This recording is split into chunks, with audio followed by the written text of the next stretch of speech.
북이스라엘 왕 중에 아주 못된 왕, 그러면 여로보암이죠. 근데 그 여로보암보다 더 악독한 왕이 있는데 아합 왕입니다. 사악한 이세벨을 부인으로 맞이한 뒤에 더 훨씬 타락의 길을 걸어갑니다. 근데 이때 선지자가 엘리야 선지자예요. 이 악한 왕 밑에서 선지자 노릇하는 게 참 괴로워요. 목숨 내놓고 선지자 노릇해야 돼요. 엘리야는 우상숭배에 쩔어 있는 아합 왕에게 죄를 지적하면서 대놓고 말하죠. 내가 섬기는 주 이스라엘 하나님께서 살아 계심을 두고 맹세합니다. 내가 다시 입을 열기까지 앞으로 몇 해 동안은 비는커녕 이슬 한 방울도 내리지 않을 것입니다. 이 말에 아합 왕이 콧방귀도 안 끼죠. 말도 안 돼. 지가 말한 대로 되나. 근데 정말로 3년 6개월 동안 비가 내리지 않아요. 그러니까 모든 원성이 다 엘리야에게 쏟아집니다. 아합이 엘리야를 뭐라고 하는 줄 아세요? 이스라엘을 괴롭히는 자야 너냐? 엘리야의 별명이 이스라엘을 괴롭히는 자. 엘리야의 저주 때문에 가뭄이 풀리지 않는다는 소문이 쫙 깔린 거예요. 아합 왕은 이스라엘 백성들에게 선포합니다. 누구든지 엘리야를 봤는데 신고하지 않으면 죽여버린다. 그러니까 엘리야가 어디 숨을 곳이 없다. 이때 하나님이 엘리야야 너 이곳에 있다가 큰일 나겠다. 이곳을 떠나서 그릿 시냇가로 가거라. 그곳에 숨어 있는데 참 신기한 일이 일어나요. 아침에 일어나 보니까 까까 이 까마귀 떼들이 날라들어요. 근데 뭔가 입에 물고 날라와 가지고는 자기 앞에 내려놓는데 빵과 고기예요. 먼 길 오느라 시장하던 터에 남김없이 막 싹 맛있게 먹어 치웠습니다. 근데 그 저녁 때가 되니까 또 그 까마귀 떼들이 날라와 가지고는 빵과 고기를 물어다 주는 거예요. 그 다음 날도 또 그 다음 날도 까마귀가 양식을 물어다 줘요. 여러분 그런 경험 없으세요? 하나님이 까마귀를 통해서 양식을 물어다 주셨네. 넉넉할 때보다 궁핍할 때, 평안할 때보다는 고난을 겪고 있을 때 우리는 하나님이 까마귀를 통해 물어다 주시는 하나님의 손길을 경험하게 되죠. 우리 교회 집사님 중에 남편을 일찍 잃은 분이 계세요. 큰애가 고등학교 2학년, 작은애가 중학교 3학년.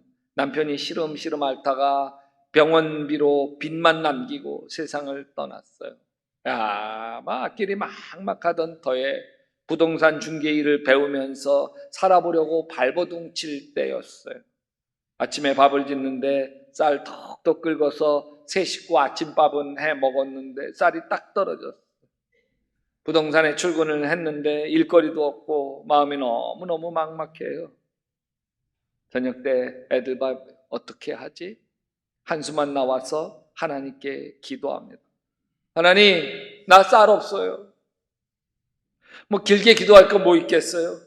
하나님, 나 쌀 없다니까요. 애절하게 한마디 기도하고 났는데 부동산 사무실 문이 헐짝 열리면서 고등학교 동창이던 친구 아무개 권사가 쌀 20kg 끙끙 메고 이고 와서는 내려놓으면서 한마디 하고 가는 거예요. 야, 하나님이 너 갖다 주래. 쌀 떨어졌다고 누구에게도 말한 적이 없거든요. 그냥 하나님 앞에 하나님 나 쌀 없어요. 외마디 기도 드렸을 뿐인데 쌀 보내주시는 거예요. 하나님 너 갖다 주래.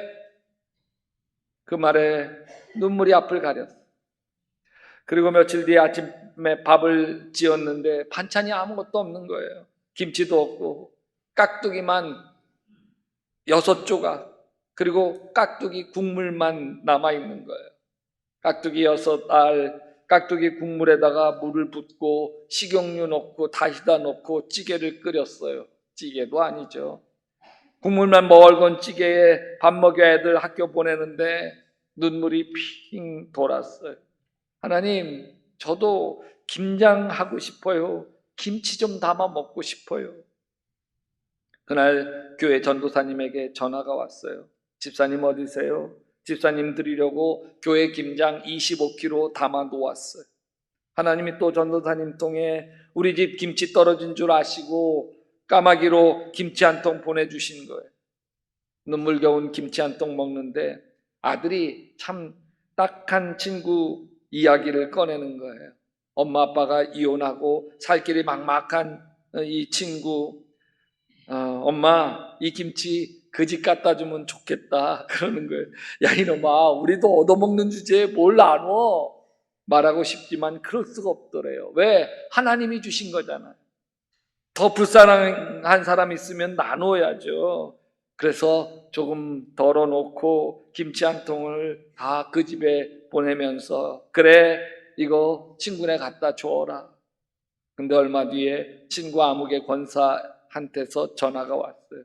야, 시골에서 우리 시어머니가 김장하라고 배추 다듬은 거, 파 다듬은 거, 무 다듬은 거, 고춧가루, 마늘 다 보내왔는데 야, 난 지금 우리 집에 김치도 잔뜩이고 야, 이거 어떡하냐? 버릴 수도 없고 너 어디 갖다 줄 데 없냐? 그러더니 그 이야기를 듣는데 눈물이 핑 돌면서 며칠 전 깍두기 6알로 마지막 찌개 만들면서 하나님 저도 김장 좀 하고 싶어요 기도했는데 그 기도도 들으셨구나. 그래서 김장할 수 있도록 모든 재료 다 다듬어서 이렇게 보내주시는구나. 배추 절이고 무 썰고 마늘 다져서 김장을 담그는데 고춧가루 대신에 눈물 범벅으로 김장을 담궜대요. 하나님 은혜가 너무 고마웠어. 할렐루야. 이스라엘 땅에 엘리야가 선포한 대로 가뭄이 들어 비가 내리지 않자 엘리야가 머물렀던 그리 시냇가 시냇물까지 말라버렸어. 이때 하나님이 엘리야에게 나타나 말씀하셔요. 이제 너는 시돈에 있는 사르밧에게 가서 거기서 지내도록 해라. 내가 그곳에 있는 한 과부에게 명하여서 내게 먹을 것을 주도록 일러두었다. 어쩌면 엘리야는 하나님이 돈 많은 과부 준비시켜 놓으셨을 거라고 생각했을 거예요. 앞으로도 몇 년 더 가뭄이 지속될 텐데 가뭄도 잘 견딜 만큼 생활이 넉넉한 과부를 준비시켜 놓았다고 생각했을 거예요. 엘리야가 성문 안으로 들어설 때에 마침 한 과부가 땔감을 줍고 있었어요. 저 여인이다 싶어서 먹을 걸 좀 주소 부탁을 합니다. 저에게는 빵 한 조각도 없습니다. 다만 뒤주에 밀가루 한 줌 정도 하고 병에 기름 몇 방울 정도 남아 있는데 근데 이건 저와 제 아들이 죽기 전에 마지막으로 먹을 양식입니다. 눈물겨운 이야기죠. 지독한 가뭄에 아끼고 아껴 먹었는데 이제 마지막 끼니 요거 하나밖에 남지 않는 거예요.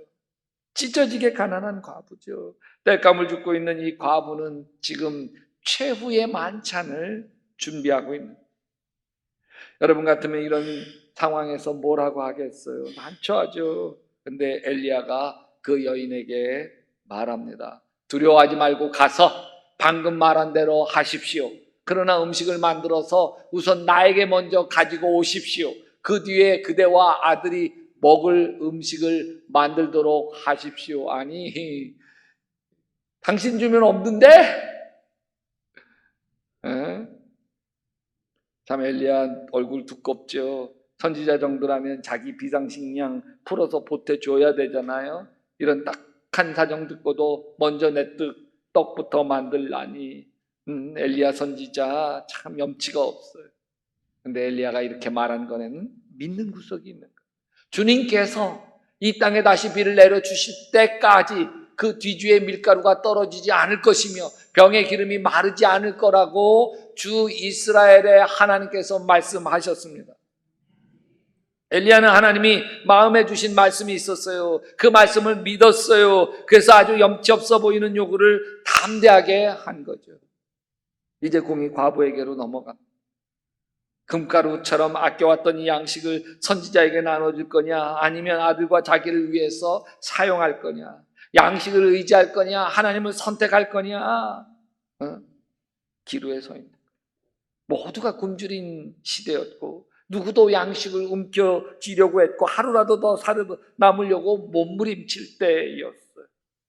이 사르밧 과부가 의심이 많은 사람이라면 아마도 엘리야를 향해서 욕설을 퍼부었을 거예요. 이 살을 치고 있네, 이놈의 영감탱이. 내가 속을 줄 알아? 아니, 지금 마지막으로 먹고 죽으려고 하는 양식을 빼앗아 먹자고 사기를 쳐. 뭐라고? 떡을 만들어주면 가뭄 내내 몇 년 동안 통해 밀가루가 퍼도 또 나오고 퍼도 또 나오고, 기름병이 뭐 쏟아도 또 나오고 쏟아도 나오고, 뭐 우리 집 디주와 기름병이 무슨 요술방망이야?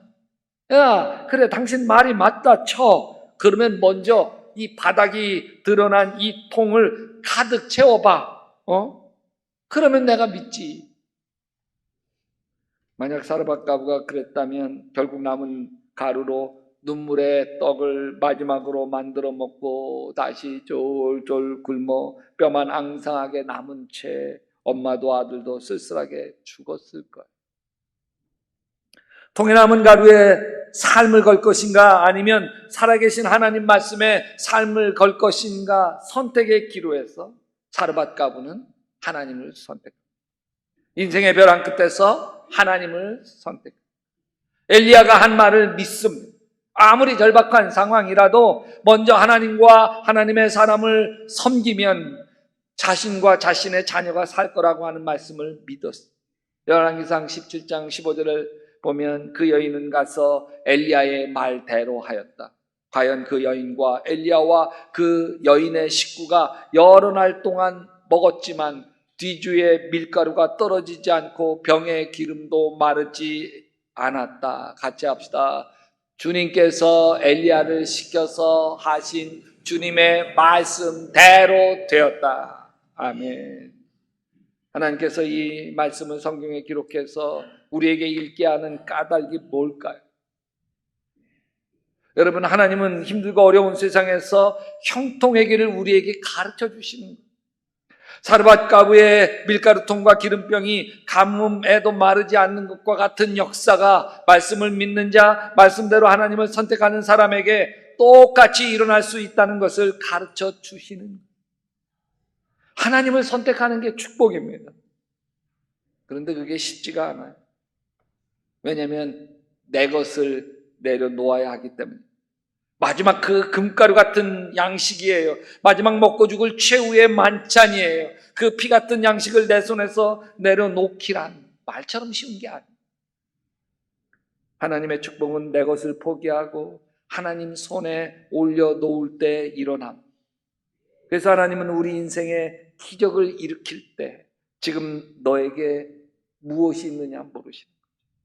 미디안 광야에서 하나님은 모세에게 내 손에 있는 게 뭐냐? 양치는 지팡이 뿐입니다. 그것을 들어 날 위해 사용해라. 모세는 바로 그 지팡이를 통해 바로왕의 교만을 꺾고 이스라엘 민족 가나안 땅으로 인도하고 홍해를 가르고 반석을 쳐서 생수가 나게 할 수 있었어요. 지금은 우리 손에 보리떡밖에 없어요. 물고기 2마리밖에 없습니다. 참 보잘것없는 것이지만 그것을 내 손에서 포기하고 주님의 손으로 옮겨 놓을 때 5,000명이 먹고도 12광주리가 남아요. 축복은 내 손에 있는 걸 하나님께 드릴 때 하나님의 능력이 곱해져서 이루어지는 거예요. 수학 계산으로 설명해 볼까요? 내가 하나님 손에 0을 올려놓으면, 0를 올려놓으면 100을 곱해도 제로고요, 1000을 곱해도 제로고요, 10,000을 곱해도 제로예요. 근데 하나님 손에 우리가 1을 올려놓으면 1000을 곱하면 1000이고요, 1을 올려놓으면 10,000을 곱하면 10,000이란 말이죠.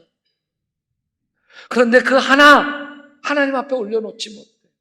그 하나, 얄팍한 그 하나를 못 버리는 거예요. 여러분, 하나님을 선택한다고 하는 것은 하나님의 약속을 선택한다는 거예요. 하나님이 나 잘되게 하실 거야. 아멘. 왜? 내가 하나님의 아들, 딸이기 때문에. 하나님이 도우실 거야. 아멘. 하나님이 나 풀어주실 거야. 하나님이 나 책임져 주실 거야. 아멘. 사르밧 과부는 엘리야 선지자를 집에 모시면서 하나님의 축복을 누리면서. 그런데요, 엘리야 열왕기상 17장 10절에 그런 일이 있은 뒤에 밀가루와 기름병이 마르지 않고 계속 나와서 양식이 떨어지지 않는 그런 일이 있은 뒤에, 좋은 일이 있은 뒤에, 하나님의 기적이 있은 뒤에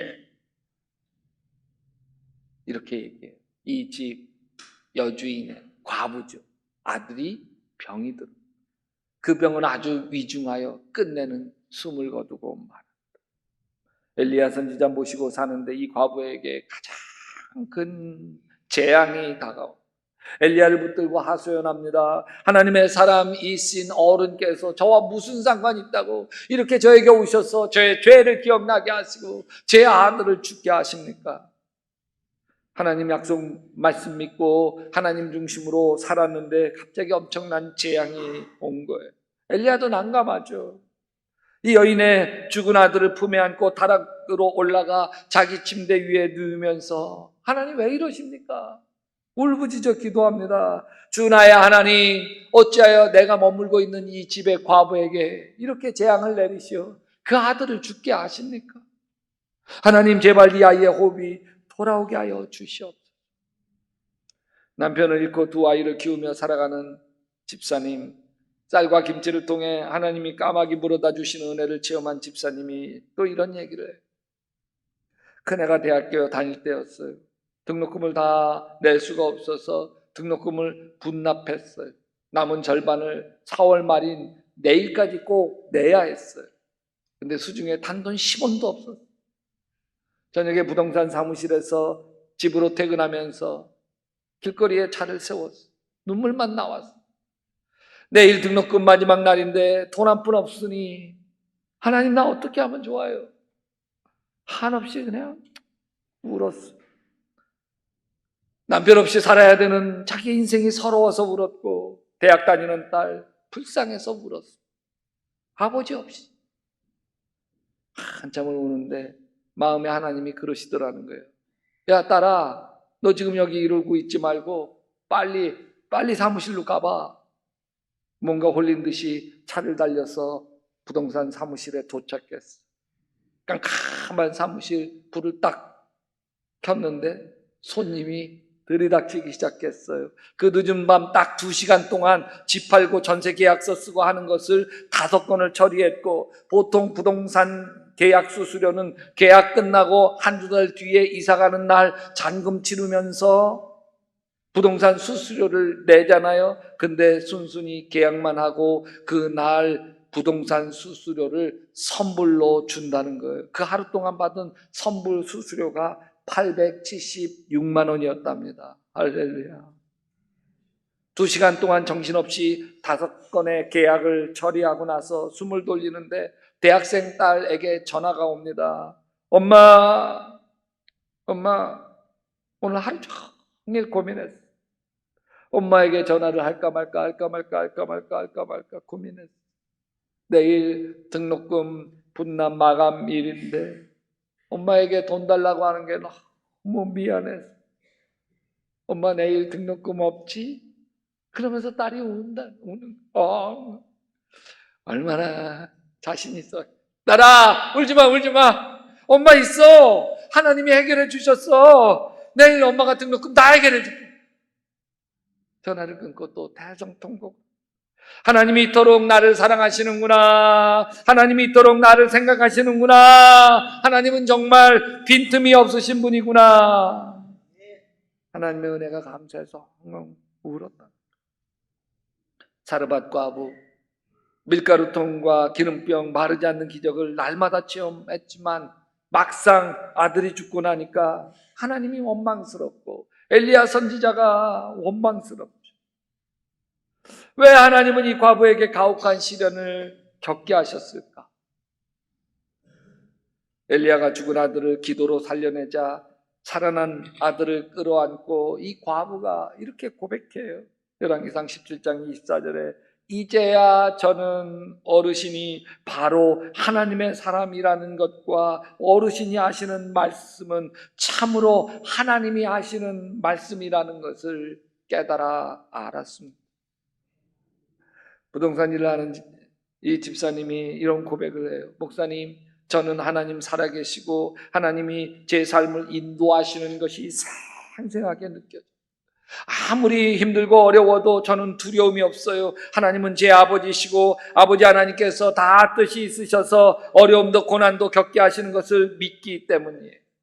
저는 하나님만 바라볼 수밖에 없는 순간이 너무 많았어요. 그때마다 하나님이 채워주셨어요. 내일까지 필요한 돈이 얼만데 그걸 내 힘으로 마련할 길이 없어. 하나님 바라보고 있으면 하나님이 반드시 그날까지 꼭 맞게 채워주셨어요. 목사님, 요즘 저 성경 필사 3번째 하고 있어요. 요엘서를 쓰고 있는데 부동산 사무실에서도 쓰고 집으로 가져가서도 써요. 하나님만 바라보려고요. 여러분, 하나님만 바라보십시다. 하나님을 선택하십시다. 하나님이 마지막 양식을 위하여 마른 나뭇가지를 줍는 사르밧 과부에게 먼저 하나님의 사람을 위하여 떡을 만들라고 하신 것처럼 삶이 지치고 힘들어하는 우리에게 하나님이 예배해라, 기도해라, 봉사해라, 큐티해라, 교사해라, 성가대해라, 선교회 회장해라, 주방에서 봉사해라, 주차로 차량 운행으로 섬겨라, 성경 방문 1시간 기도해라, 매일 밤 정시기도 드려라. 인정사정 없는 것처럼 헌신을 요청하죠. 하나님 먼저 선택하라는 거예요. 하나님 뜻 먼저 앞세우라는 거예요. 그러면 형통의 길이 열린다. 이 말씀을 믿으시기를 주님의 이름으로 축원합니다. 같이 한번 읽어봅시다. 너희는 먼저 하나님의 나라와 하나님의 의를 구하여라. 그리하면 이 모든 것을 너희에게 더하여 주실 것이다. 아멘.